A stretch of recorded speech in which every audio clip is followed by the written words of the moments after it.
نحمدہ ونصلی علی رسولہ الکریم، اما بعد فاعوذ باللہ من الشیطان الرجیم، بسم اللہ الرحمن الرحیم۔ قال اللہ تبارک و تعالی: وَلَقَدْ بَعَثْنَا فِي كُلِّ أُمَّةٍ رَسُولًا أَنِ اعْبُدُوا اللَّهَ وَاجْتَنِبُوا الطَّاغُوتَ وَمِنْهُمْ مَنْ هَدَى اللَّهُ وَمِنْهُمْ مَنْ حَقَّتْ عَلَيْهِمُ الضَّلَالَةُ فَسِيرُوا فِي الْأَرْضِ فَانظُرُوا كَيْفَ كَانَ عَاقِبَةُ الْمُكَذِّبِينَ۔ وقال النبی صلی اللہ علیہ وسلم: كانت بنو اسرائیل تسوسهم الانبیاء كلما هلك نبی خلفه نبی آخر الا لا نبی بعدی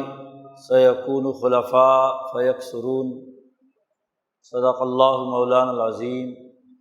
وصدق رسولہ النبی الکریم۔ معزز دوستو، کتاب مقدس قرآن حکیم میں انسانیت کی ہدایت کے لیے جو واضح پیغام اپنے انبیاء علیہم السلام، ان کے خلفاء، ان کے سچے وارثین علماء حق کے ذریعے سے دنیا بھر میں پھیلایا ہے، اس کی بنیادی حقیقت یہ ہے کہ انسان اللہ تبارک و تعالیٰ سے ایسا سچا تعلق قائم کرے کہ اس کے علاوہ کسی کی غلامی اختیار نہ کرے۔ اللہ کی صدق کے دل سے عبادت اور اس کے مقابلے میں جو بھی طاغوتی قوتیں ہیں ان کی اطاعت سے سرے سے انکار، مکمل اجتناب، یہ انبیاء علیہم السلام کی زندگی کا بڑا بنیادی مقصد رہا ہے۔ یہ آیت مبارکہ جو خطبے میں تلاوت کی گئی ہے، اس میں اللہ تبارک و تعالیٰ نے اسی حقیقت کی نشاندہی کی ہے کہ دنیا کی ہر قوم اور ہر امت میں ہم نے انبیاء اور رسول بھیجے ہیں، اللہ کے پیغمبر آئے ہیں، پیغمبروں کی تربیت یافتہ حواریین اور خلفائے راشدین آئے ہیں، پھر انبیاء کے وارثین علماء کا ایک پورا نظام تدبیر الہی نے اس کائنات کے اندر جاری کیا ہے۔ اس کا بنیادی مقصد اور ہدف یہ رہا ہے کہ ان اعبدوا اللہ واجتنبوا الطاغوت، کہ خالصتاً اللہ کی غلامی کریں اور طاغوت سے سرے سے اجتناب کریں۔ دونوں لفظ امر ہیں، یعنی حکم ہے اللہ کی طرف سے کہ ان اعبدوا اللہ، خالص اللہ کی عبادت کرو، اور دوسری طرف حکم دیا واجتنبوا الطاغوت، اور بچو، دور رہو، اجتناب کرو طاغوت سے، ما سوی اللہ سے انکار کرنا، اس سے اپنے آپ کو علیحدہ کرنا،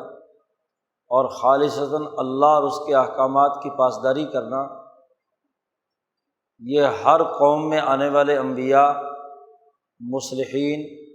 حکماء، رہنمایان قوم نے بیان کیا ہے۔ اللہ پاک فرماتے ہیں کہ ہر قوم میں ہم نے یہ پیغام بھیجا ہے، لیکن فمنہم من حقت علیہم الضلالہ، اور ایک ان میں سے وہ ہیں کہ جن کو اللہ نے ہدایت دی ہے، اور ایک وہ ہیں جن پر گمراہی ثابت ہو گئی۔ انسانوں میں سے وہ قومیں اور جماعتیں ہیں جنہوں نے ہدایت کو قبول کیا، انبیاء کی بات مانی، رسولوں کی بات سمجھی، انبیاء اور سچے لوگوں کی اطاعت کرنے والے لوگوں کی بات کو تسلیم کیا، اور واقعی اللہ کی عبادت اور اس کی غلامی اختیار کی، اور ہر طاغوت سے اجتناب برت کر اس کی غلامی سے آزادی حاصل کرنے کی جد و جہد اور کوشش کی۔ ومنہم من ھدی اللہ، بعض وہ ہیں جن کو اللہ نے ہدایت دی، یعنی منزل مقصود تک پہنچا دیا۔ انبیاء نے تو واضح پیغام پہنچا دیا، اس کے بعد بعض اقوام وہ ہیں جنہوں نے اللہ کی اس ہدایت کو قبول کر لیا اور وہ کامیاب و کامران ہوئیں، لیکن کچھ ایسی قومیں بھی تھیں کہ جن پر گمراہی چپک کر رہ گئی، ثابت ہو کر رہ گئی۔ ومنہم من حقت علیہم الضلالہ، گمراہی اور ضلالت ان کے وجود کا حصہ بن گئی،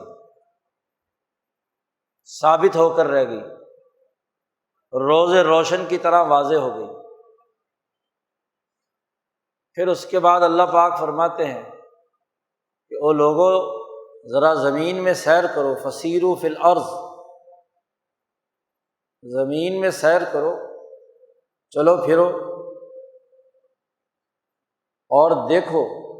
کہ فانظروا کیف کان عاقبۃ المکذبین، دیکھو کہ سچوں کو جھٹلانے والوں کا انجام کیا ہوا۔ انبیاء اور سچے ہادی اور رہنماؤں نے جب رہنمائی دی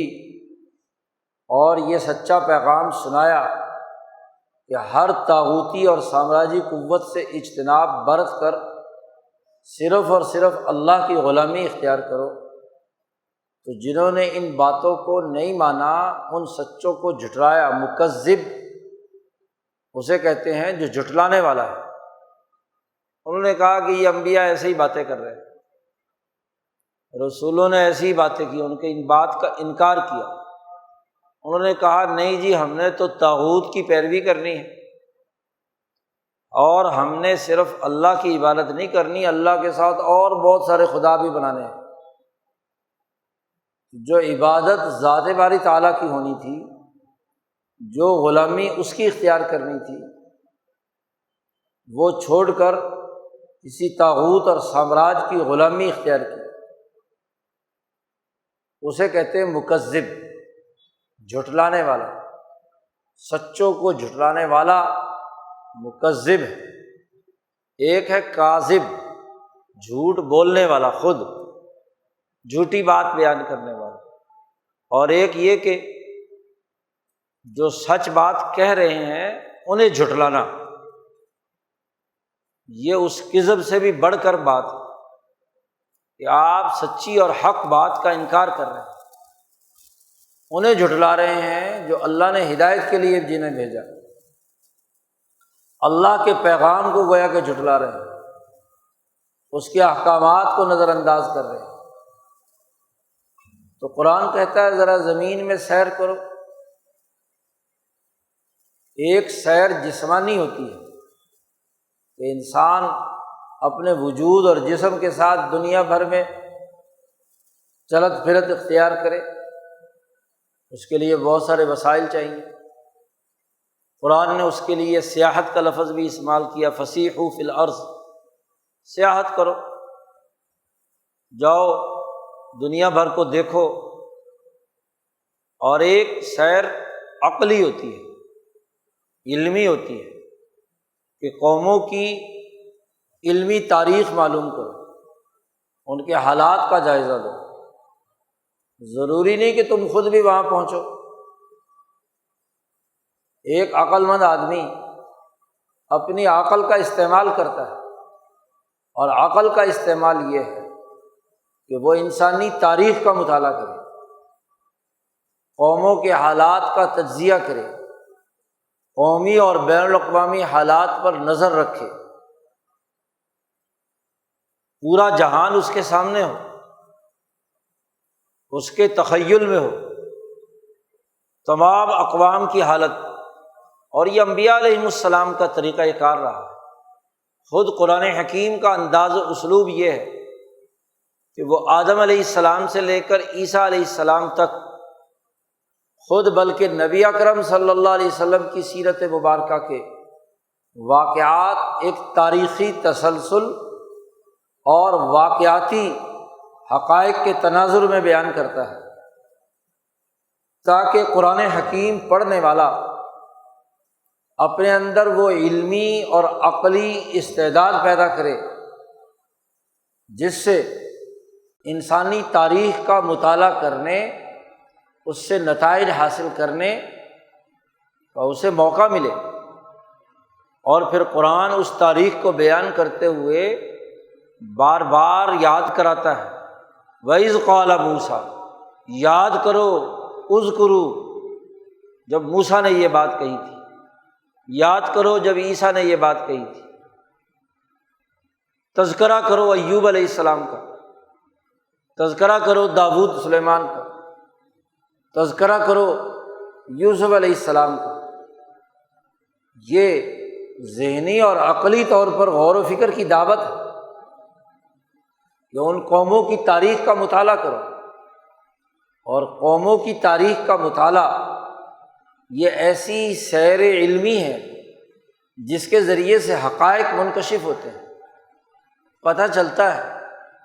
کہ قومیں کب اور کس وقت زوال سے دوچار ہوتی ہیں، کب اور کس وقت ترقی اور عروج کی طرف جاتی ہیں۔ سب سے بڑی حقیقت جسے قرآن حکیم بیان کرتا ہے بار بار کہ جو لوگ، جو اقوام اپنے سچے رہنماؤں کو قبول کرتی ہیں، ان کی بات کی تصدیق کرتے ہیں، وہ کامیاب اور کامران رہی، اور وہ قومیں جو سچوں کو جھٹلاتی ہیں، وہ قومیں ہمیشہ ناکام رہی۔ انسانی معاشرہ استوار ہوتا ہے سچائی پر، کیونکہ معاشرے کا بڑا گہرا تعلق انسانی معاہدات سے ہے، اور انسانی معاہدات حقائق کی بنیاد پر ہوتے ہیں، نہ کہ خواہشات اور تمناؤں کی بنیاد پر۔ حقیقت کے مطابق گفتگو سچائی کہلاتی ہے، اور حقیقت کے خلاف گفتگو جھوٹ کہلاتا ہے۔ حقیقت کچھ اور ہو، آپ بیان کچھ اور کریں، یہ جھوٹ۔ جیسی حقیقت ہو کم و بیش اس حقیقت کی آپ نشاندہی کریں، گفتگو کریں، اس کی ترجمانی کریں، یہ سچائی کہلاتی ہے۔ اور اس سے بڑا ظلم کیا ہو کہ اللہ تبارک و تعالی خالق و مالک کسی حقیقت کی نشاندہی کرے، کسی سچائی کی بات بیان کرے اور اسے جھٹلایا جائے۔ قرآن نے کہا اس سے بڑا ظالم کون ہے؟ وَمَنْ أَظْلَمُ مِمَّنْ كَذَبَ عَلَى اللَّهِ وَكَذَّبَ بِالصِّدْقِ إِذْ جَاءَهُ، کہ جو اللہ پر جھوٹ بولے یا اللہ کی طرف سے سچی بات آئی ہو اور اسے جھٹلائے، اس سے بڑا ظالم کون ہے؟ اس سے بڑا طاغوت کون ہے؟ اس سے زیادہ متکبر کون ہے؟ تو آپ دیکھیے کہ کتاب مقدس قرآن حکیم اس حقیقت کی نشاندہی کرتی ہے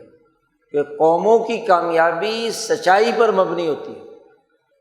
حقائق کے مطابق انسانی معاملات نمٹانے اور تعلقات بنانے کی اساس پر ہوتی ہے۔ سماجی معاہدے کے بغیر معاشرہ نہیں بنتا، قوم نہیں بنتی، اور اگر انسانی معاملات جھوٹ پر مبنی ہو، بددیانتی پر مبنی ہو، خلاف حقیقت ہو، تو اس سے بڑا عذاب اور کیا ہے؟ قرآن کہتا ہے سیروا فی الارض، پوری زمین کی تاریخ کی سیر کرو، تمام قوموں کا جائزہ لو،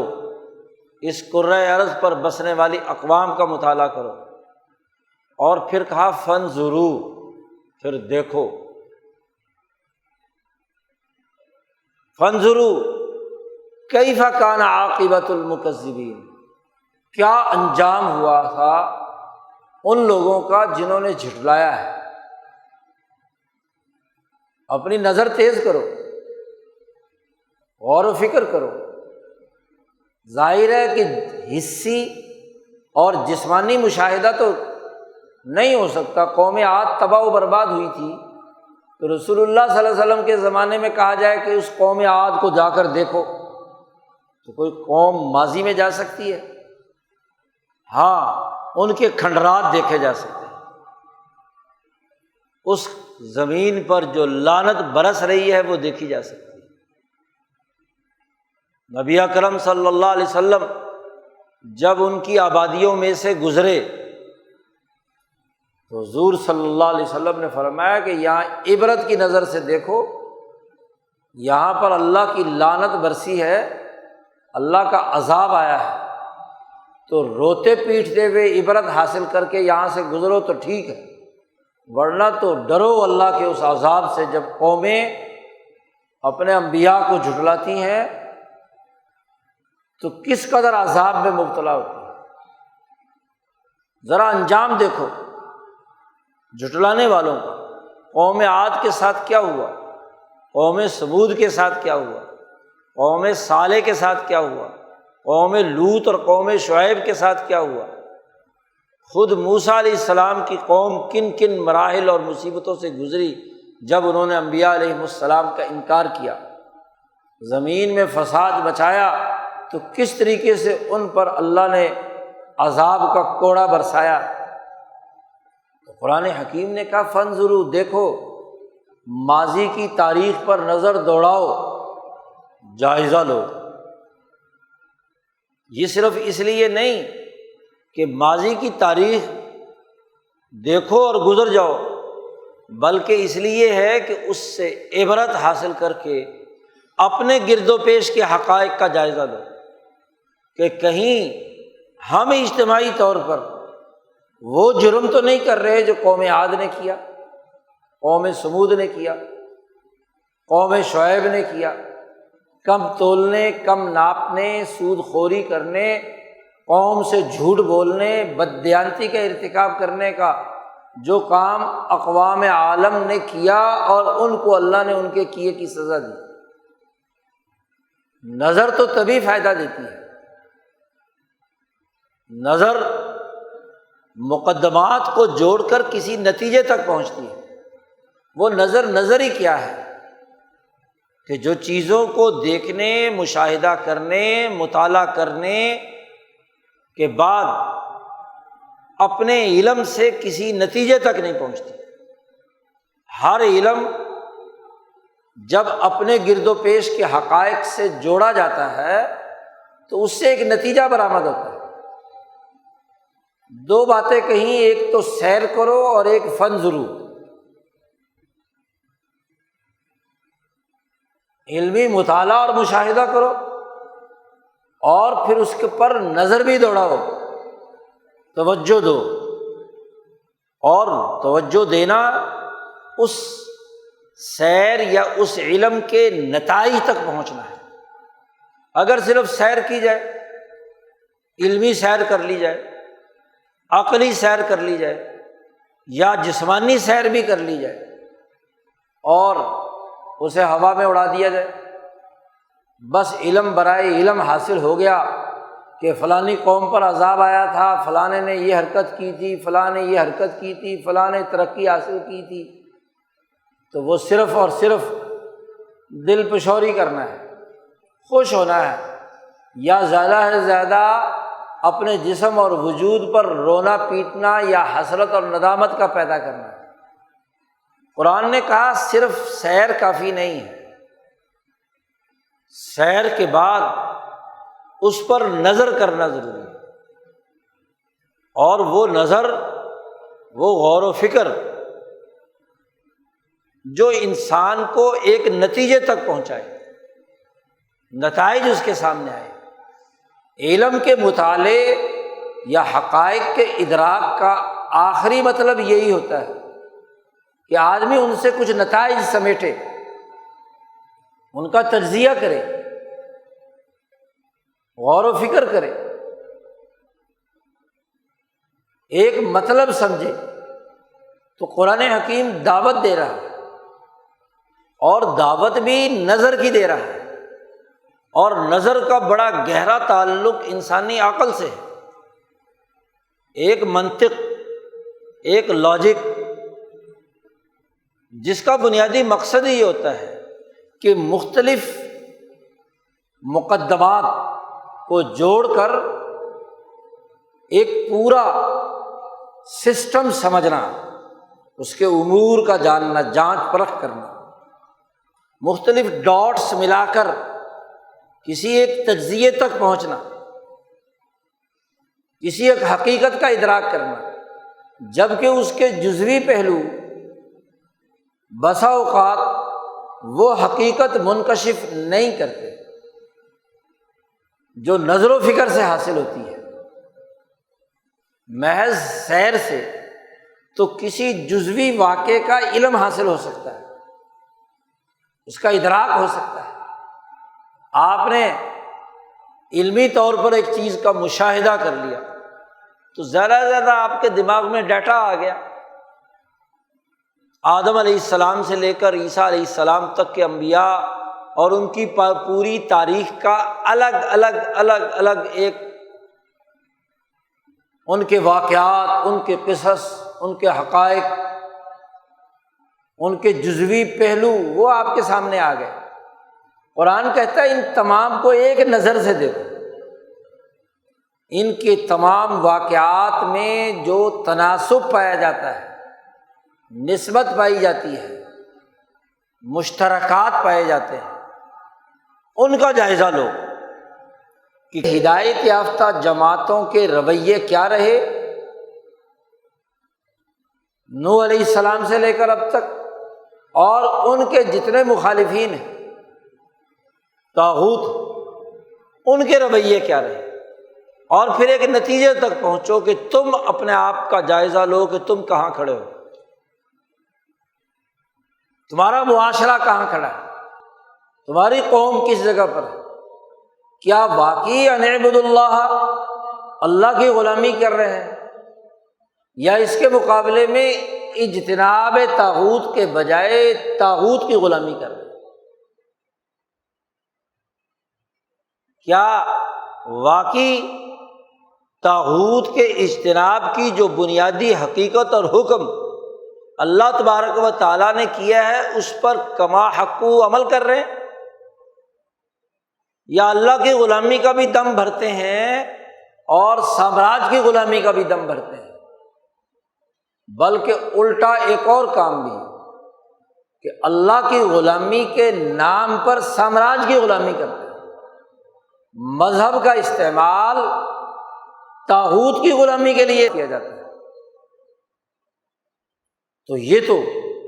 غور و فکر اور نظر و فکر سے بالکل ہی متصادم بات ہے۔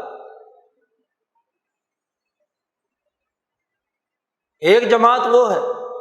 جو صرف اور صرف اللہ کی غلامی کرتی ہے، طاغوت سے اجتناب برتتی ہے۔ ایک وہ ہے جو صرف اور صرف طاغوت کی غلامی کرتی ہے اور اللہ کی عبادت نہیں کرتی، کافر ہے، کفر اختیار کیا ہے، اللہ کو نہیں مانتی۔ اور ایک وہ منافق جماعت ہے جو اللہ کی غلامی کی بھی دعوے دار ہے اور سامراج کی غلامی بھی کرتی ہے، دونوں غلامیاں جوڑ لی۔ اور ایک وہ بدبخت ترین جماعت ہے کہ جو اللہ کی غلامی کے نام پر سامراج کی غلامی کرتی ہے۔ یہ چار قسمیں بنتی ہیں۔ واضح طور پر اللہ تبارک و تعالیٰ نے یہاں سیر اور نظر و فکر کی دعوت دے کر بالکل واضح کر دیا، اور اگلی آیت میں واضح کر دیا کہ ان تحرص علی ہداہم، اگر تو اے محمد صلی اللہ علیہ وسلم یا آپ کا کوئی نائب ان کی ہدایت پر حریص ہے کہ ان کو ہدایت مل جائے، تو یہ اللہ کی ہدایت کے بغیر ان کو ہدایت نہیں ملے گی۔ اللہ تعالیٰ جسے چاہتا ہے گمراہ کر دیتا ہے۔ ان کی بدعمالیاں، ان کے کرتوت، ان کی شیطنت اس درجے کی ہوتی ہے کہ وہ سچے لوگوں کی بات قبول کرنے کے لیے بھی تیار نہیں۔ اور ان کی گمراہی کا حال یہ ہے کہ نبی کے حرص، نبی کی لالچ، نبی کی تمام تر چاہتوں کے باوجود بھی انہیں ہدایت نہیں ملتی، اور نبی کی چاہت کے باوجود نہیں ملتی تو نبی کے ورثاء اور خلفاء کی چاہت پر کیسے ملے گی؟ محض چاہت سے تو ہدایت نہیں ملتی، اس کے لیے خود ارادہ کرنا پڑتا ہے، اور اگر خود کا ارادہ جھوٹ بولنے کا ہو، بددیانتی کرنے کا ہو، سچوں کو جھٹلانے کا ہو، تو وہ پوری کی پوری قوم تباہ ہو جاتی ہے۔ تو انسانی تاریخ نوح علیہ السلام سے لے کر رسول اللہ صلی اللہ علیہ وسلم تک، اور رسول اللہ صلی اللہ علیہ وسلم کے بعد ان کے سچے خلفاء، ان کے سچے ورثاء، علماء حق اور علماء ربانیین اور اولیاء اللہ کی ہر دور کی تاریخ معلوم کر لیجیے کہ جن لوگوں نے ان سچے لوگوں کو جھٹلایا، سچے رہنماؤں کو جھٹلایا، وہ عذاب الہی میں مبتلا ہو گئے، اور عذاب الہی یہ تو طے ہے کہ امت محمدیہ یا نبی اکرم صلی اللہ علیہ وسلم کے بعد انسانیت پر وہ عذاب نہیں آئے گا جو آپ صلی اللہ علیہ وسلم سے پہلے گزشتہ امتوں پر آیا ہے۔ اللہ پاک نے قرآن حکیم میں ارشاد فرمایا تھا کہ قل هو القادر علی ان یبعث علیکم عذابا من فوقکم او من تحت ارجلکم او یلبسکم شیعا ویذیق بعضکم بأس بعض انظر کیف نصرف الآیات لعلہم یفقہون۔ اللہ پاک فرماتے ہیں کہ اے محمد صلی اللہ علیہ وسلم ان سے کہہ دیجیے کہ اللہ تبارک و تعالی قادر ہے اس بات پر کہ ان کے اوپر آسمان سے عذاب بھیجے، اوپر سے عذاب آئے، پتھروں کی بارش برسے جیسے قوم صالح پر برسے، جی زلزلے آئیں، یا ان کے نیچے سے عذاب آئے، زلزلہ آئے، زمین پھٹے اور یہ زمین میں دھس جائیں جیسے قارون پر عذاب آیا۔ اللہ قادر ہے کہ جب وہ زمین میں سیر کرنے اور نظر و فکر کرنے کے باوجود سچوں کو جھٹلائیں، صالح اور ہود کو انہوں نے جھٹلایا، داؤد اور سلیمان کو جھٹلایا، موسیٰ اور ہارون کو جھٹلایا، تو اللہ نے عذاب اوپر سے بھی بھیجا، نیچے سے بھی بھیجا۔ قوم نوح پر نیچے سے عذاب آیا، اوپر سے بھی عذاب آیا، بارش بھی برسی اور تنور سے پانی بھی پھوٹا اور پانی پوری زمین پر ہو۔ اللہ پاک کہتے ہیں اللہ قادر ہے، اس کو یہ قدرت حاصل ہے کہ وہ اوپر سے عذاب بھیجے یا نیچے سے بھیجے، یا او یلبسکم شیعا، یا ان کے گروپ اور ان کی ٹکڑے ٹکڑے ہو جائیں، افتراق و انتشار پیدا ہو جائے، اور پھر ایک پارٹی دوسری پارٹی کو عذاب چکھائے، وَيُذِيقَ بَعْضَكُمْ بَأْسَ بَعْضٍ، ایک دوسرے کو نقصان پہنچائیں، ذلیل کریں، قتل کریں، ان پر عذاب بن کر مسلط ہو۔ تیسرے عذاب کا یہ طریقہ، تین طریقے اللہ نے فرمایا کہ تین طریقے سے عذاب بھیجنے پر قادر ہے۔ مسلم شریف کی روایت ہے، نبی اکرم صلی اللہ علیہ وسلم نے فرمایا کہ جب یہ آیت نازل ہوئی تو میں نے اللہ میاں سے دعا کی کہ اے اللہ اس میری امت پر، میرے بعد جو میری انسانیت آ رہی ہے، اور اس امت سے مراد ساری امت اجابت ہو یا امت دعوت ہو، ان پر اوپر سے عذاب نہ بھیجنا۔ اللہ نے کہا ٹھیک ہے، نہیں بھیجوں گا، ان کے اوپر پتھر سے نہیں برسیں گے، ان پر اوپر سے عذاب نہیں آئے۔ میں نے کہا یا اللہ یہ میری امت ہے، اس کو نیچے سے بھی عذاب نہ دینا، زمین میں بھی نہ دھسانا، نہ ہی زمین میں سے کیا ہے پانی نکلے اور یہ ڈوب مر جائے، ایسا عذاب جو زمین کے پاؤں کے نیچے سے ہے وہ بھی نہ آئے، من تحت ارجلکم۔ اللہ نے کہا ٹھیک ہے، تیری امت پر نیچے سے بھی عذاب نہیں آئے گا، اوپر سے بھی عذاب نہیں آئے گا۔ نبی اکرم صلی اللہ علیہ وسلم چونکہ رحمت للعالمین ہیں، انسانیت کے لیے رحیم اور شفیق ہیں، اللہ میاں سے کہا یا اللہ ایک آخری درخواست بھی ہے، اور وہ درخواست یہ ہے کہ ان میں آپس میں بھی لڑائیاں جھگڑے، ایک دوسرے کو ایذا پہنچانے کا عمل والا عذاب بھی نہ دینا، او یلبسکم شیعا ویذیق بعضکم بأس بعض، یہ عذاب بھی نہ دینا۔ اللہ میاں نے کہا اے محمد صلی اللہ علیہ وسلم تیری یہ دعا قبول نہیں ہے، تیری یہ بات نہیں مانی جا سکتی، جو سچوں کو جھٹلائے اسے عذاب کے 3 طریقوں میں سے کوئی طریقے سے بھی عذاب نہ دوں، یہ کیسے ہو سکتا ہے؟ مجرم کو تو سزا ملنی چاہیے، اس لیے اللہ پاک نے دوسری جگہ پر کہا فانظروا کیف کان عاقبۃ المجرمین۔ عجیب بات ہے کہ مصدق اور مکذب دونوں برابر ہو جائے، تیری دعا کا مطلب تو یہ ہوا کہ کسی بھی مجرم کو سزا نہ ملے، کسی چور کو چور نہ کہا جائے، مجرم کو مجرم نہ کہا جائے، اس کو سزا نہ ملے۔ رحمت للعالمین ہونے کا یہ مطلب تو نہیں ہے کہ مجرم کو سزا نہ ملے۔ مکذب اور مصدق، انبیاء کی تصدیق کرنے والا اور انبیاء کو جھٹلانے والا دونوں ایک ہی تکڑی میں تول لیے جائیں، برابر برابر بنا دیے جائیں، یہ کیسے ہو سکتا ہے؟ یہ دعا تو آپ کی قابل قبول نہیں ہے۔ آپ کی امت میں سے کوئی بھی جھٹلائے گا، جب آپ کو انکار کرے گا،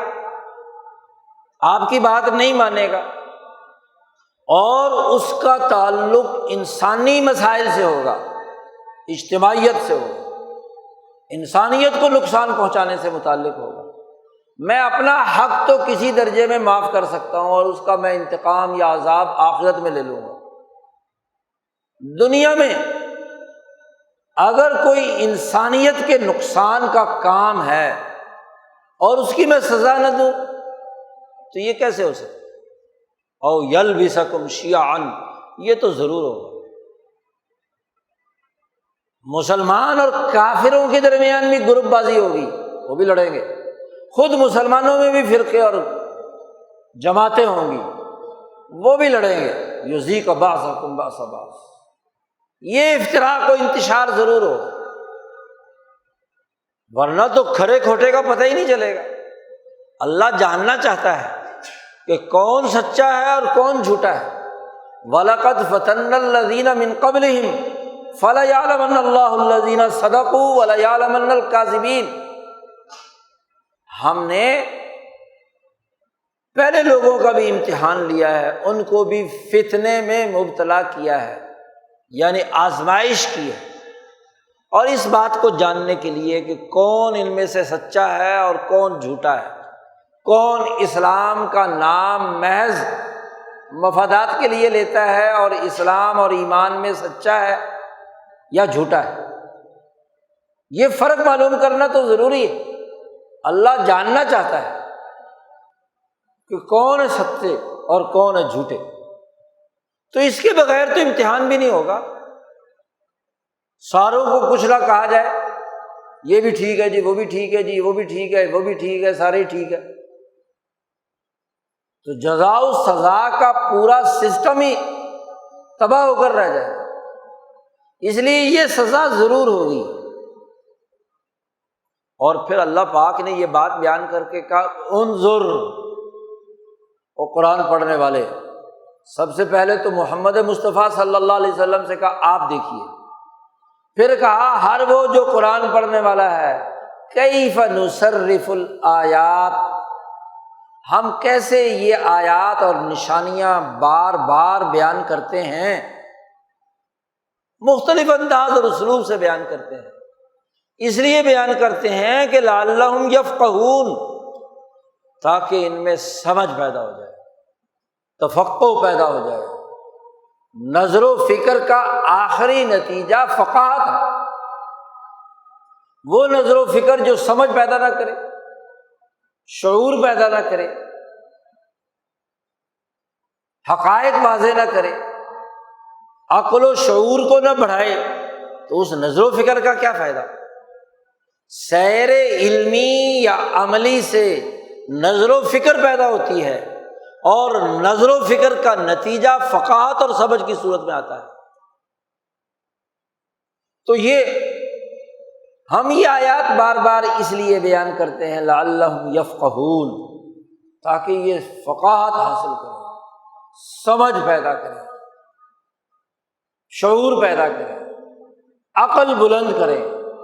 حقائق کا ادراک کریں۔ تو قرآن حکیم بڑے واضح انداز میں اس حقیقت کی نشاندہی کرتا ہے کہ سچوں کو سچا ماننے والے وہ ہمیشہ کامیاب ہیں،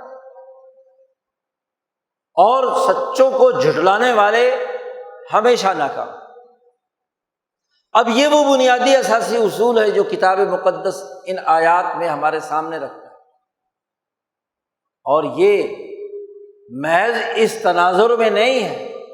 کہ ماضی کی تاریخ کے تناظر میں ماضی کے واقعات اور قصص کا تجزیہ تو اس اصول پر کرے، اور اپنے گرد و پیش اور اپنے حالات کا جائزہ نہ لے۔ جس سماج میں رہ رہے ہوں، جس معاشرے کا حصہ ہوں، جس دھرتی پہ رہتے ہوں، جس گزرتی ہوئی تاریخ کے ہم کردار ہوں، اس کے بارے میں جائزہ نہ لے، ایسا نہیں ہے۔ قرآن قیامت تک کے لیے، اور ہمیں سیر، نظر و فکر اور فقاہت تک پہنچنے کے لیے وہ دعوت دیتا ہے کہ ہر نیا پیدا ہونے والا انسان،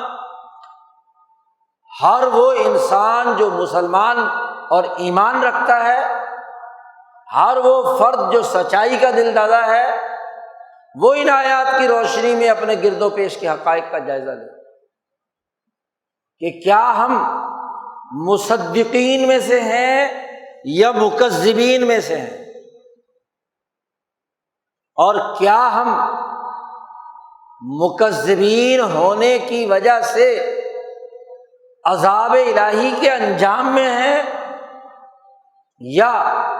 مصدق ہونے کی وجہ سے سچائی کے انعامات کی حاصل میں ہیں۔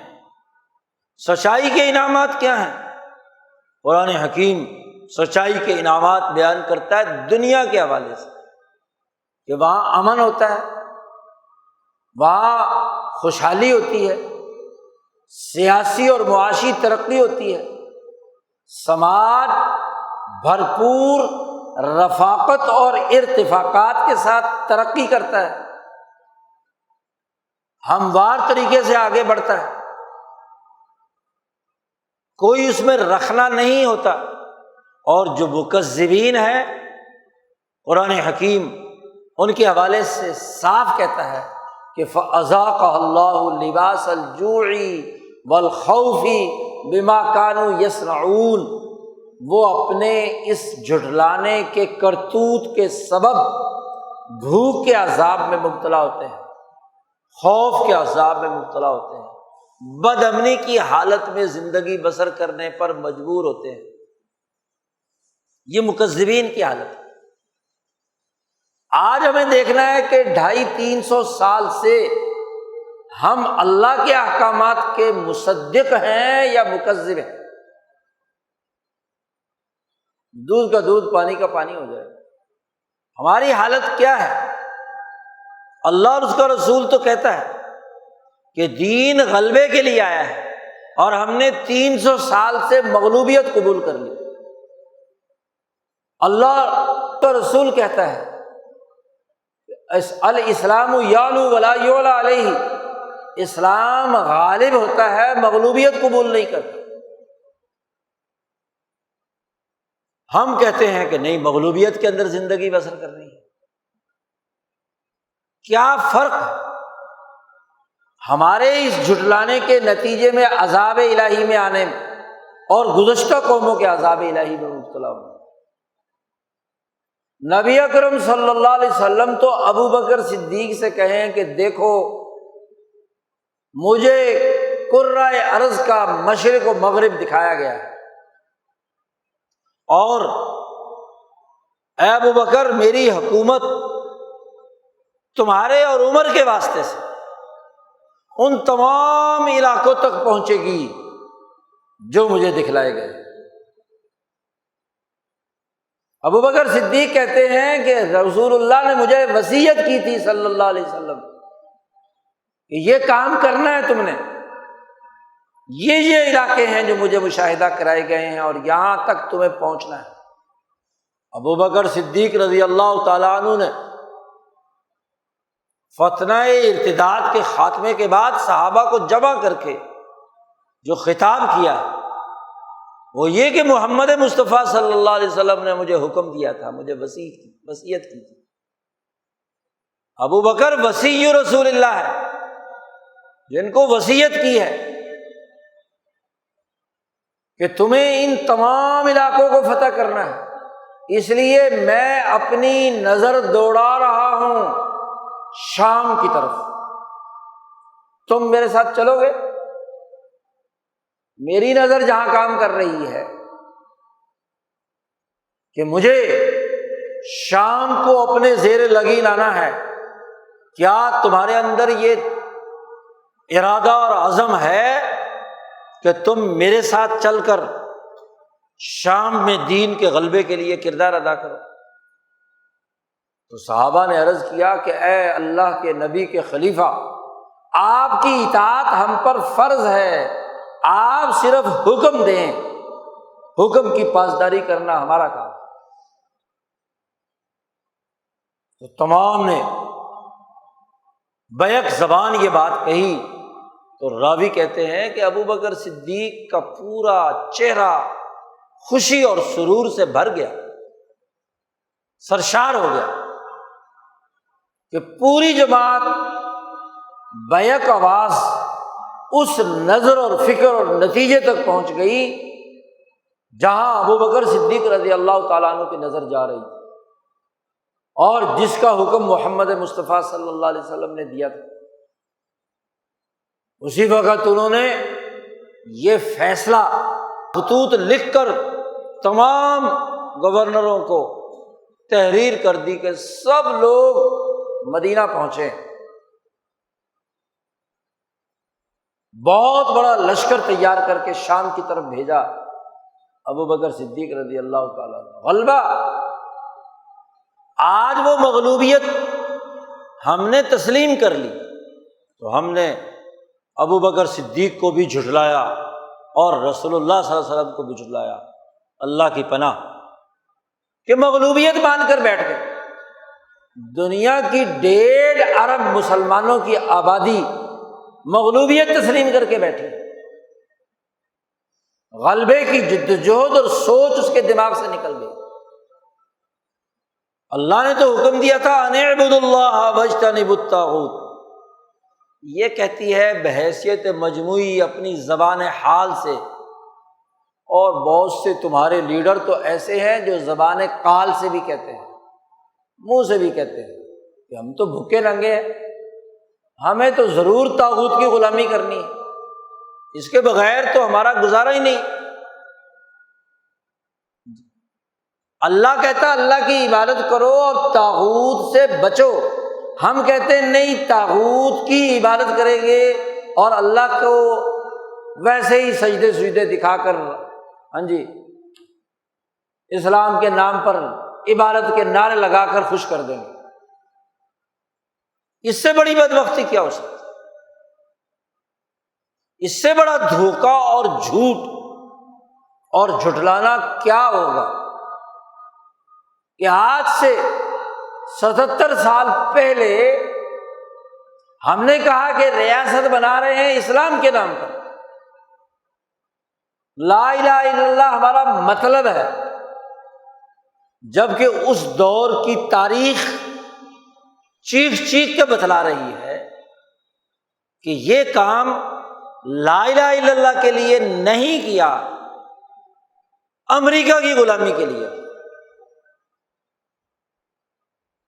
سامراجی طاغوتی قوتوں کی غلامی میں جانے کے لیے کیا۔ اور اس کی سب سے بڑی دلیل یہ ہے کہ 77 سالوں میں طاغوت کا نظام قائم ہے، طاغوت کی فرما برداری ہے، اس کی اطاعت ہے، اس کے احکامات کے مطابق چلنے کا عمل ہے، اور دنیا میں طاغوت کی کامل اور مکمل، جامع اور مانع ہر پہلو سے اگر کوئی تعریف کی جا سکتی ہے یا اس حقیقت کی نشاندہی کی جا سکتی ہے مسلمہ، تو وہ صرف اور صرف کامل اور مکمل طور پر دنیا کے ایک بدمعاش ملک پر وہ تعریف فٹ آتی ہے جس نے ایٹم بم گرا کر انسانیت کی تباہی اور بربادی کا دروازہ کھولا۔ آج سے پہلے ایسا فرعون، ایسا طاغوت، ایسا ابو جہل، ایسا کیسر و کسریٰ پیدا نہیں ہوا جس نے ایک لمحے بھر میں لاکھوں انسان آگ کی نظر کر دیے۔ چند آدمیوں کو ابو جہل عذاب دیتا تھا، کیلیں ٹھوکتا تھا، جادوگروں کو عذاب میں مبتلا کیا۔ چند لوگ تھے جنہیں اصحاب الاخدود، آگ کی بھڑکتی ہوئی خندق کے اندر اس سفاک انسان نے انسانوں کو ڈالا تھا، جن کا تذکرہ سورۃ البروج میں کیا گیا، النار ذات الوقود، تھوڑی سی تو آگ تھی۔ نمرود جو ایک آدمی ابراہیم علیہ السلام کو آگ میں ڈال رہا ہے۔ انسانی تاریخ میں اکا دکا چند افراد کے واقعات کے علاوہ آپ کو اتنی بڑی انسانیت کی تباہی بربادی کی کوئی تاریخ نہیں ملے گی سوائے 1945 میں ایٹم بم گرانے کی، کہ لمحہ بھر میں چشمے زدن میں لاکھوں کروڑوں انسان صفحہ ہستی سے مٹا دیے، جی معذور ہو گئے، لولے لنگڑے ہو گئے۔ آج بھی ان کے بد اثرات کی اذیت جھیل رہے ہیں۔ اس سے بڑھ کر اور طاغوت کون ہوگا؟ اور ہم بڑے فخر سے کہتے ہیں کہ ہم تو اس طاغوت کے ایجنٹ ہیں، ہم اس کے بغیر گزارا نہیں کریں گے۔ ہمیں اجتناب کے بجائے اس کی اعلی کاری کرنی ہے، اس کی ایجنٹی کرنی ہے۔ غضب خدا کا اسلام کے نام پر ملک لیا، اور اسلام کے نام کی ملک میں 30 سال بعد شریعت کے نام پر بننے والی عدالت کو پتہ چلا کہ ہر طرح کا سود حرام ہے۔ وفاقی شرعی عدالت فیصلے کر رہی ہے کہ ثابت ہو گیا اس 30 سالہ وکیلوں کی بحث سے کہ قرآن نے جو 1400 سال پہلے کہا تھا کہ احل اللہ البیع وحرم الربا، وہ آیت سچی تھی۔ اس سے بڑا سنگین مذاق ہو سکتا ہے؟ پہلے ایک عدالت نے فیصلہ کیا، پھر اسے نظر ثانی میں ڈال دیا۔ 1991 سے لے کر آج 2022 میں عدالت کہتی ہے کہ جی اب ہمیں پتہ چل گیا کہ واقعی سود حرام ہے، اور اگلے 5 سال اب آپ کو دیتے ہیں کہ آپ اس پورے دورانیے میں سود کا یہ نظام ختم کر کے وہ نظام قائم کریں جو اسلامی بینکاری کے نام پر پہلے ہی 30% یہاں کے ملک میں رائج ہے۔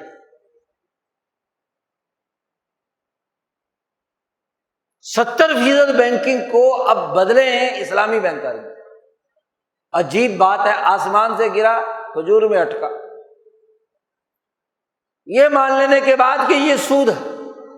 اب اس سود کے خاتمے اور اس کو اسلام کے نام پر حلال کرنے والے اسلامی بینکاری، جو دراصل اسی سودی نظام کا دوسرا صفاق چہرہ ہے، اس کو مسلط کرنے کا عدالت حکم دیتی ہے۔ اس سے بڑا کوئی اور مذاق ہے؟ جب آپ یہ کہتے ہیں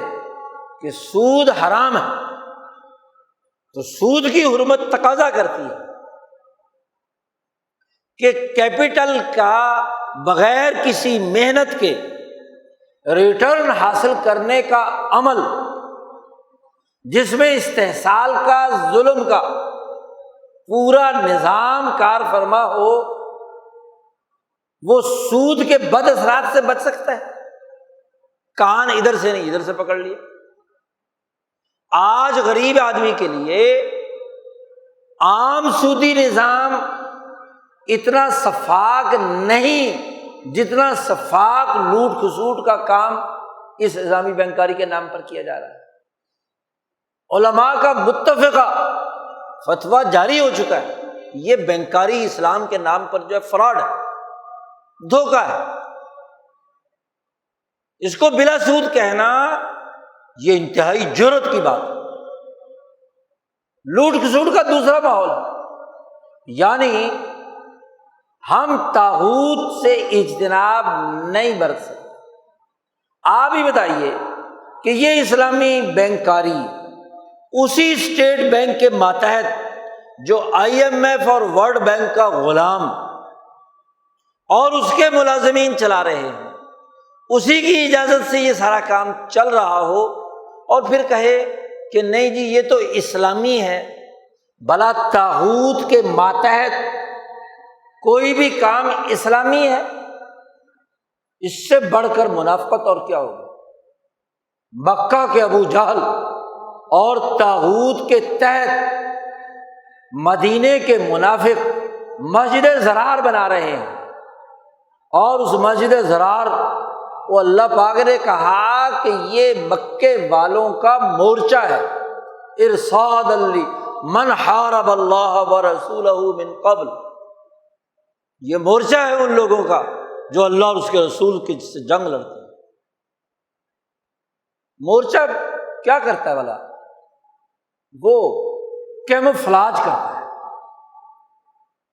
اوپر مسجد ہے، مینارہ بنا ہوا ہے، رسول اللہ صلی اللہ علیہ وسلم سے اس مسجد کا افتتاح کرانا چاہتے ہیں، بظاہر اللہ کی عبادت کا گھر ہے، لیکن اللہ کہتا ہے کہ یہ تو مورچہ ہے ان کا۔ ہر مورچے کے چاروں طرف جی بنائے مورچے اس طرح جاتے ہیں کہ دشمن کو پتہ نہ چلے، وہ سمجھے گھاس پھوس ہوگا ہوا ہے، چاروں طرف گھاس واس ڈال دیتے ہیں، کوئی سبزیاں وبزیاں لگا دیتے ہیں تاکہ پتہ نہ چلے کہ یہ کوئی باقاعدہ جنگی مشین یہاں پر لگی ہوئی ہے۔ تو اسلام کا سبز غلاف، سبزے کے بجائے سبز غلاف ڈال دیا اور گرین رنگ کر دیا، اندر سب کچھ وہی، نظام وہی، سسٹم وہی، طریقہ لوٹ کسوٹ وہی، بلکہ اسلامی ہونے کے نام پر استحصال بڑھ گیا، اسلامی ہونے کا کرایہ الگ سے۔ عجیب بات ہے کہ فکس پرافٹ تو آپ نہیں لے سکتے، وہ تو سود ہو گیا۔ اچھا جی کرایہ لے سکتے ہیں، اور کرایہ بھی کیسے کہ نام ابھی بینک کی ملکیت ہے اور کرایہ دار ادا کر رہا ہے، اور اس کی ملکیت بھی ساتھ ساتھ ہو رہی ہے، دو معاہدے بیک وقت ایک جگہ پر ہو رہے ہیں۔ رسول اللہ صلی اللہ علیہ وسلم فرماتے ہیں کہ صفقۃ فی صفقۃ ناجائز، ایک سودے میں دوسرا سودا داخل نہیں کیا جا سکتا، ہر سودا سیپریٹ ہونا چاہیے، اور یہاں سودے میں سودا ملا ہوا ہے۔ پھر آپ نے مقررہ وقت پر پیسے نہیں دیے تو سودی بینک تو کہتا ہے کہ جناب سود ڈبل ہو گیا، کچھ % لگ گئی۔ آپ نے کہا کہ جی ہاں ہم وہ تو نہیں لگائیں گے، لیکن جبرن آپ کو صدقہ دینا ہے ہمیں، جبر فی التبرع، کہ آپ کو پلنٹی ہے اور وہ پلنٹی سود تو نہیں ہے، وہ صدقہ خیرات ہے، اور وہ صدقہ خیرات آپ کسی اور کو نہیں دے سکتے، بینک کو ہی دینا ہے جس سے آپ نے اسلامی فائنینسنگ کے نام پر پیسے لیے۔ دنیا میں کہیں سنگین مذاق کیا جاتا ہے کہ جی صدقہ دو اور صدقہ بھی مجھے ہی دو بھی اسے جس نے قرضہ دیا ہوا ہے، جس نے پیسے دیے ہوئے۔ اب ماشاءاللہ آپ کی عدالت کہتی ہے کہ یہ اسلامی بینکنگ جو ہے نا یہ رائج ہونی چاہیے۔ آج دنیا کا سرمایہ دار اور یہودی بینکار وہ اسلامی بینکاری کو پروموٹ کرتا ہے، اس کے فروغ کے لیے کردار ادا کرتا ہے۔ یہ طاغوت کا اعلی کاری نہیں تو اور کیا ہے کہ نام اسلامی بینکاری اور لوٹ کھسوٹ اور استحصال دوسری بینکنگ سے زیادہ اسلامی بینکنگ۔ تو اور کیا چاہیے؟ سرمایہ دار کو تو لوٹ کھسوٹ چاہیے، سرمایہ کا تو زیادہ سے زیادہ ریٹرن چاہیے۔ تو اگر وہ ایڈم اسمتھ کے بنائے ہوئے سودی نظام میں نہیں ملتا تو کسی شیخ الاسلام کے بنائے ہوئے کیا ہے اسلامی بینکاری سے ملتا ہے، تو اس سے بڑھ کر اور کیا ہوگا؟ فائدہ چاہیے نا، اسلام کے نام پر ملے یا یہودیت کے نام پر ملے یا عیسائیت کے نام پر ملے یا دہریت کے نام پر ملے، سرمایہ دار کو اپنے سرمایہ کے ریٹرن سے سروکار ہے۔ اس سے بڑا عذاب کیا ہوگا؟ پچھلے 77 سالوں سے ہر دور میں اسلام کے ساتھ مذاق کیا جا رہا ہے، معاشی ڈھانچے کے ساتھ مذاق، تباہی اور بربادی،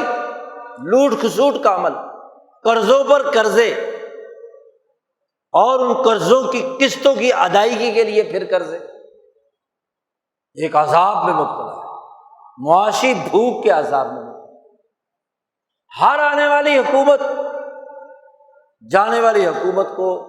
برا بلا کہہ کر نئے قرضے وصول کرنے کے لیے تیار بیٹھی ہوتی۔ تو معیشت کا وہ شیطانی چکر جو طاغوتی بنیادوں پر سوسائٹی میں قائم ہے، اس سے آپ کو چھٹکارا نہیں دیا جاتا۔ تو اجتناب طاغوت کہاں سے ہوا؟ ذرا 77 سال کی علمی تاریخ کا مطالعہ کرو تو یہ حقیقت بھی منکشف ہوگی کہ آج سے پہلے 100 سال کے سچے رہنماؤں کو جھٹلا کر جھوٹے رہنماؤں کے انتخاب کے نتیجے میں نااہلی کا وہ تسلسل 77 سالوں سے جاری ہے، جس میں ہر بعد میں آنے والی حکومت اپنے سے پہلے والی حکومت کو نااہل، نکمی، ناکارہ، کرپٹ، لوٹ کھسوٹ کرنے والی قرار دیتی ہے۔ گویا کہ سرکاری طور پر نااہلی سیاسی قیادت کی مسلمہ اور اجتماعی طور پر سب نے تسلیم کر لی۔ آزادی اور حریت کے نام پر غلامی کا نیا نظام بنایا جاتا ہے۔ بظاہر آزادی کی بات، بظاہر اسلام کی بات، بظاہر جمہور کی جمہوریت کی بات ہے، لیکن جمہوریت کے نام پر جمہور کے مفاد کا نظام بنانے کے بجائے ایک مختصر اور مخصوص طبقے کا سامراجی تسلط، اس سے بڑی جھٹلانے کی کیا بات ہے؟ جن لوگوں نے اس بر عظیم پاک و ہند کی آزادی کی جنگ لڑی، وہ علماء حق جنہوں نے 50 سال سامراج کی آنکھوں میں آنکھیں ڈال کر کام کیا،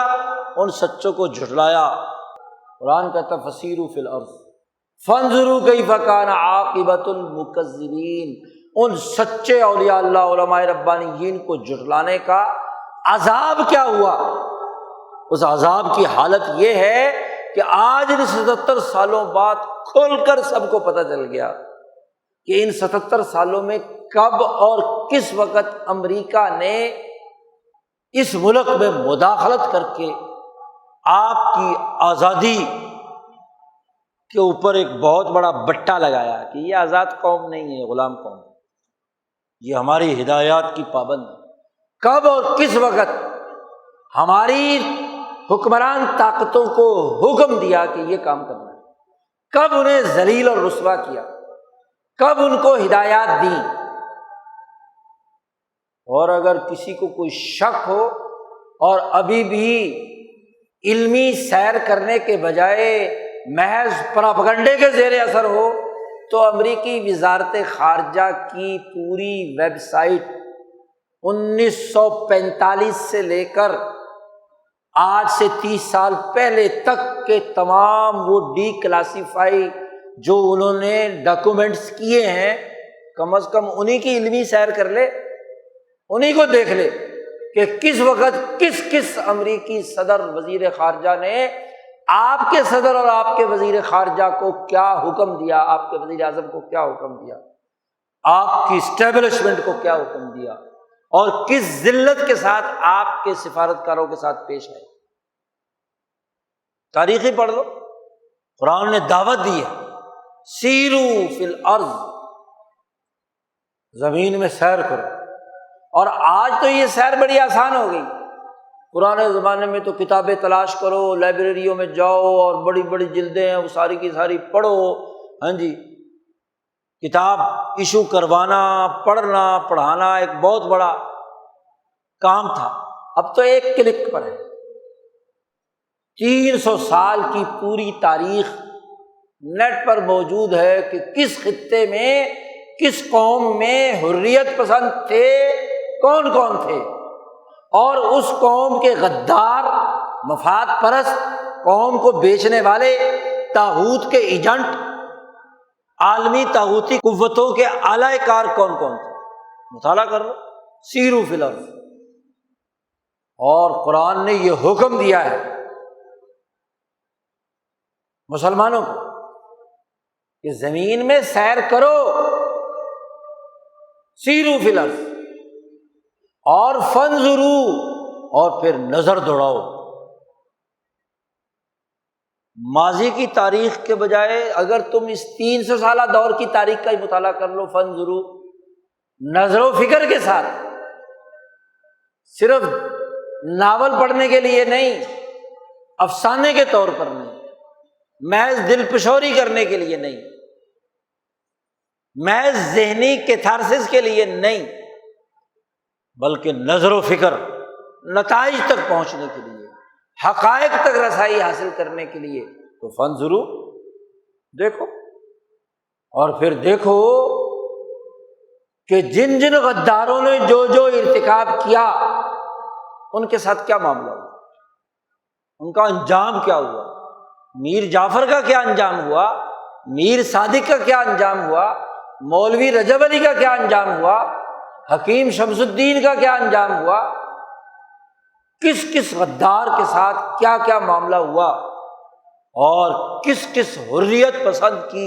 آزادی اور حریت کی وجہ سے آج بھی اس کا نام زندہ ہے۔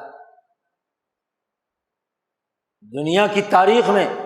عزت کی نگاہ سے ہے ٹیپو سلطان دیکھا جاتا، 1757 کی جنگ لڑنے والے حریت پسند، بنگال کے حریت پسند،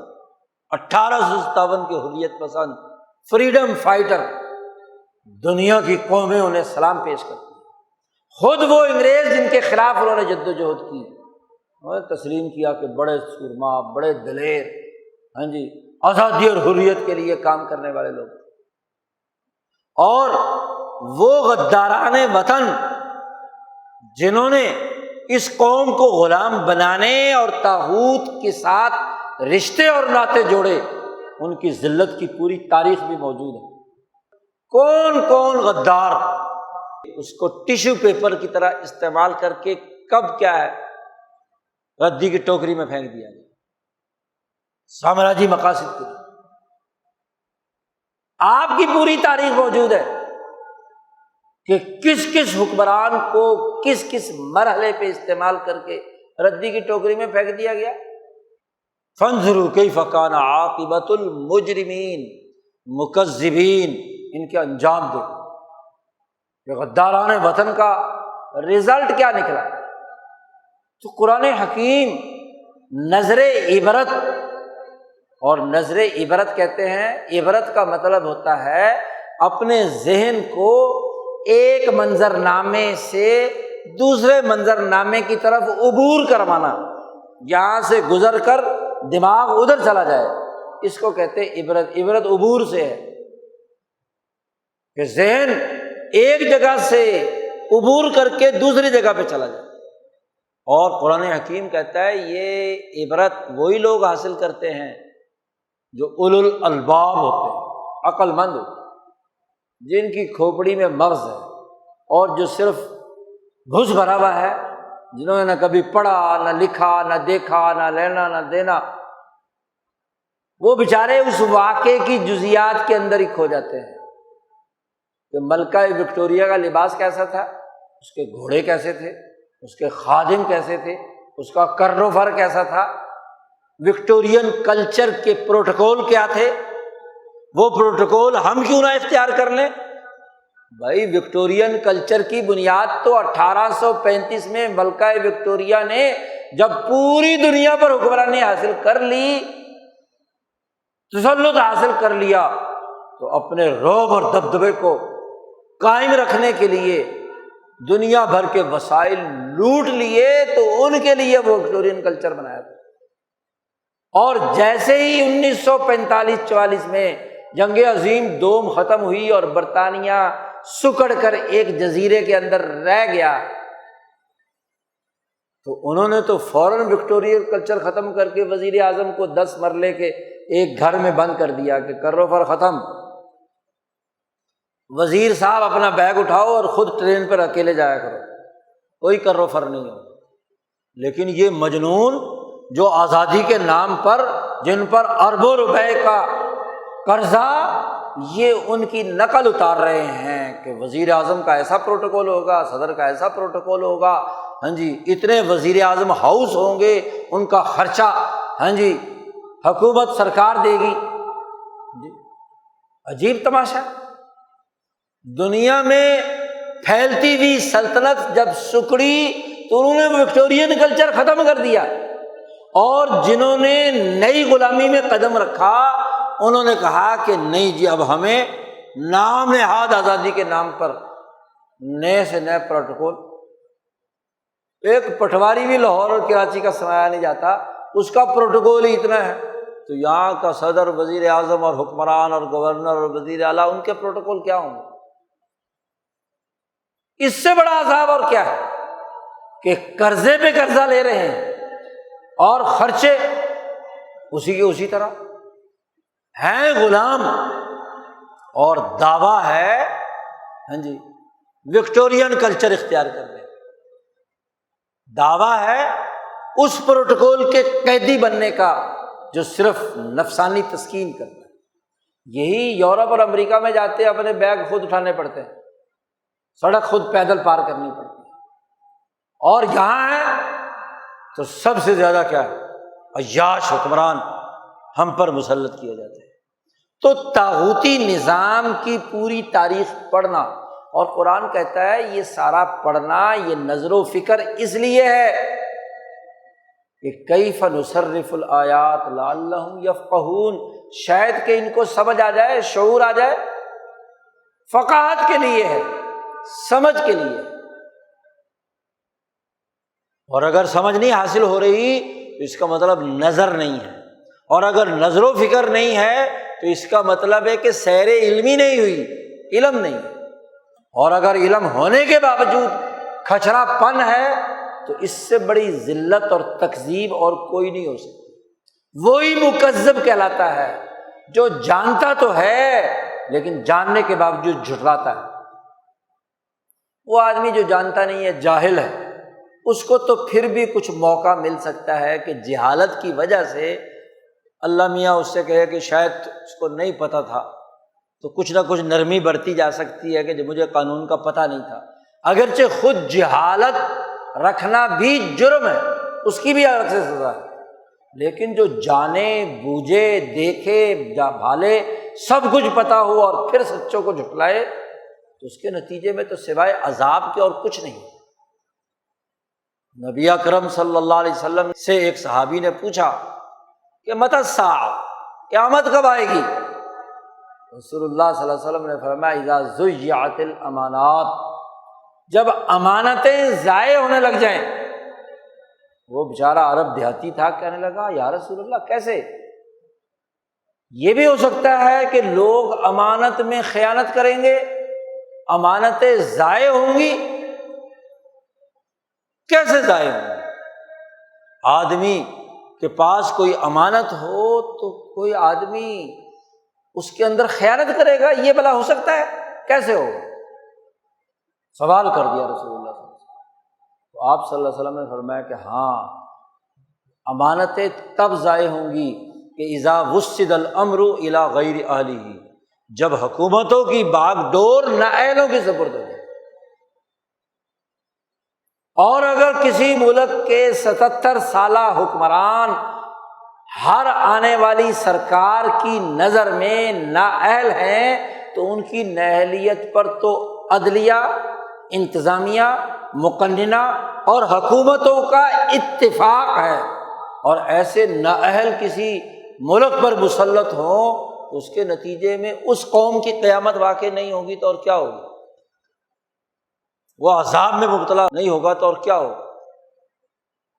اس لیے قرآن حکیم جو دعوت دیتا ہے اس دعوت کو قبول کرنا چاہیے،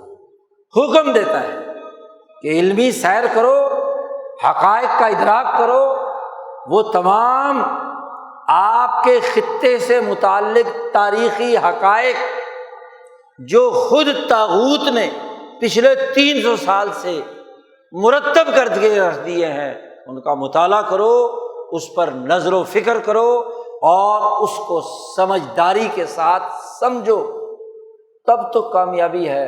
اور اگر نہ علمی سیر کریں، نہ علم حاصل کریں، نہ نظر و فکر کا استعمال کریں، ڈنگروں کی طرح اپنی فقاہت فروخت کر دیں، طاغوت کے اعلی کار بنے رہیں، تو سوائے حیوانوں پہ جیسے عذاب آتا ہے ایسے عذاب کے اور کیا ہو۔ آج ہم عذاب میں اسی لیے مبتلا ہیں کہ نہ ہم علمی طور طریقے رکھتے ہیں، نہ کسی منطق اور لاجک کے تحت حقائق و واقعات کا تجزیہ کرتے ہیں، نہ نظر و فکر کا استعمال کرتے ہیں، نہ فقاہت اور شعور کا استعمال کرتے ہیں، اور اس حماقت کی سزا آج بحیثیت مجموعی 22 کروڑ عوام غلامی کی صورت میں بھگت رہے ہیں۔ آزادی اور حریت تبھی ہوگی جب علمی شعور پیدا ہوگا، نظر و فکر پیدا ہوگی، فقاہت اور شعور کی بلندی ہوگی۔ نعرے لگانے سے،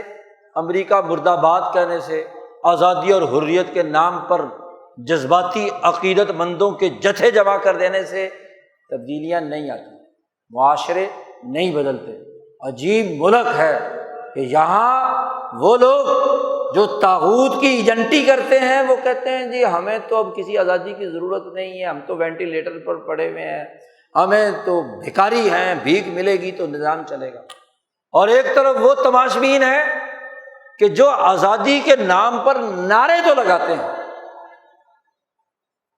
جی جلسے کرتے ہیں، بڑے بڑے مجمع جمع کر رہے ہیں، لیکن علمی افلاس کا حال یہ ہے کہ چند ایک کے علاوہ شاید ہی کوئی ہو جس نے اس پوری تاریخ کا تجزیہ کر کے اسے مانا ہو اور اس کی اساس پر کوئی بات کی۔ اور اگر کسی ایک آدمی نے پڑھا بھی ہے تو اتنی جرأت نہیں ہے کہ وہ اقرار کرے کہ امریکہ کی غلامی کب سے شروع ہوئی اور اس غلامی کو دور کرنے کا طریقہ کار کیا ہے۔ کوئی نظر و فکر اور فقاہت نام کی کوئی چیز نہیں، محض جذباتی نعرے ہیں، ہاں جی مجمع جمع ہیں، تو بے وقوفوں کے ٹولے ہیں۔ آپ دیکھیے کہ اس کا نتیجہ کیا ہوگا، وہ ایک وقت میں تم نے بڑے نعرے لگائے تھے پاکستان کا مطلب کیا لا الہ الا اللہ، اور آئے اس دھوکے میں اور پورے 77 سال گزر ہو گئے، نعرہ غائب، کوئی اس کا مطلب اور مقصد نہیں رہا۔ 77 سال بعد عدالتوں کو پتہ چلا کہ سود حرام ہے، اور عجیب طرفہ تماشا دیکھیے،